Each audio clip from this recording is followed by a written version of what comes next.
Assalamualaikum warahmatullahi wabarakatuh. Alhamdulillahirabbil alamin wassalatu wassalamu ala nabiyyina Muhammad sallallahu alaihi wasallam wa ala alihi wa sahbihi ajma'in, amma ba'd. Saudara-saudara yang dirahmati Allah Subhanahu wa taala, dalam lawatan luar negeri perdananya, Ahmad Syara', pimpinan transisi Suriah, itu memilih Kerajaan Arab Saudi sebagai negara pertama yang dia kunjungi setelah dia menjadi presiden pertama setelah runtuhnya Bashar al-Assad. Tentu ini menjadi tanda tanya, kenapa dia tidak ke Turki dulu? Karena ketika revolusi itu, menurut berita yang kita lihat, yang kita baca, salah satu pendukung utama revolusi itu adalah Tayyip Erdogan, pimpinan negara Turki. Namun kenapa dia pertama sekali mengunjungi luar negerinya adalah kunjungan ke Kerajaan Arab Saudi? Ini ternyata setelah kita melihat wawancara Ahmad Syara' dengan media Arabia, ada satu alasan yang membuat dia pergi ke Arab Saudi terlebih dahulu. Dan menurut beritanya, pada hari ini, hari Selasa, dari Arab Saudi dia akan menuju ke Ankara, Turki. Pada saat diwawancarai oleh wartawan media Arabia, ternyata saudara-saudara yang dirahmati Allah Subhanahu wa taala, kenapa Ahmad Syara' memilih Arab Saudi terlebih dahulu dia melakukan kunjungan luar negeri? Ternyata saudara-saudara yang dirahmati Allah, kedua orang tua Ahmad Syara' ini merupakan migran Syria yang berada di Arab Saudi, dan beliau sendiri, Ahmad Syara' ini, adalah lahir di Riyadh. Jadi Ahmad Syara' ini adalah kelahiran Riyadh. Dia selama 7 tahun masa kecilnya beliau habiskan di Riyadh, Saudi Arabia. Jadi ketika diwawancarai setelah dia berkuasa dan menjadi pimpinan negeri Syria, dia mencium harumnya negeri Saudi Arabia sebagai tarikat masa lalu di mana tempat kelahirannya. Jadi ternyata tingginya posisi yang beliau dapatkan dengan perjuangan yang berdarah-darah untuk merebut kekuasaan di negeri Suriah, itu mengingatkan masa kelahiran beliau dan tanah kelahiran beliau yang ternyata adalah berada di Riyadh, Saudi Arabia. Kemudian dari sisi lain kita melihat kenapa beliau memilih Saudi Arabia.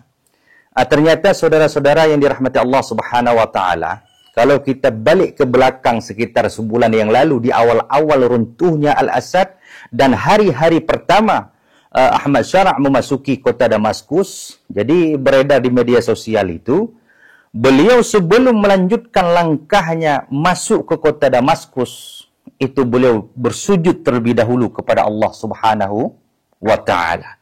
Dan sujud ini, saudara, merupakan salah satu sunnah Rasulullah sallallahu alaihi wasallam apabila seseorang menggapai kemenangan di dalam sebuah peperangan.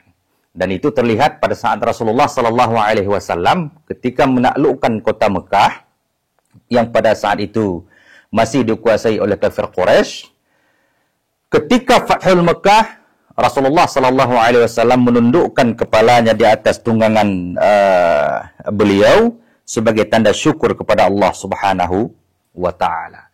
Begitu juga dengan Umar bin Khattab ketika dia menaklukkan Baitul Maqdis pada masa dia menjadi khalifah, beliau berangkat dari Madinah ke Palestina. Ketika dia masuk ke kota Palestina, di pintu gerbang Masjidil Aqsa, dia di atas tunggangannya juga menundukkan kepala sebagai rasa syukur kepada Allah Subhanahu wa taala. Dan ini diikuti oleh Ahmad Syara' ketika dia memasuki kota Damaskus. Dia tidak menggunakan kendaraan, tetapi dia berjalan kaki, dan itu beredar luas di media sosial.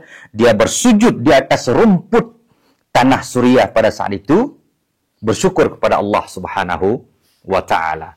Jadi kalau kita melihat dari sisi spiritualitas Ahmad Syara', salah satu rahasia kenapa beliau melakukan perjalanan luar negerinya pertama sekali ke Arab Saudi, ternyata setelah pertemuan dengan Pangeran Muhammad bin Salman, besoknya, iaitu kalau jadual kita Indonesia semalam, beliau berangkat ke Jeddah dari Riyadh, lalu beliau berangkat ke Mekah untuk menunaikan ibadah umrah. Dan ini kita yakini salah satu tujuan dia ke Arab Saudi adalah untuk menyampaikan rasa syukur dia di Ka'bah Al-Musharrafah, dan dia diizinkan masuk oleh kerajaan Arab Saudi ke dalam Ka'bah. Maka mudah-mudahan saudara-saudara yang dirahmati Allah Subhanahu wa taala, dia bersyukur kepada Allah dengan langsung mengunjungi Baitullah, menunaikan ibadah umrah untuk mengambil semangat dan spirit, dan tentunya ini memberikan nilai positif kepada kita meskipun dia berada pada puncak kepemimpinan di negeri Suriah, namun dia merupakan sosok yang tawadhu, penghambaan diri dia kepada Allah Subhanahu wa taala sebelum dia melakukan kerja-kerja besar dalam memperbaiki negeri Suriah. Dia terlebih dahulu bersimbah di hadapan Allah, di rumah Allah, di depan Ka'bah, dengan mengharap pertolongan dan inayah dari Allah Subhanahu wa taala. Dan ini kami pikir layak dicontoh oleh pimpinan-pimpinan negara muslim lainnya.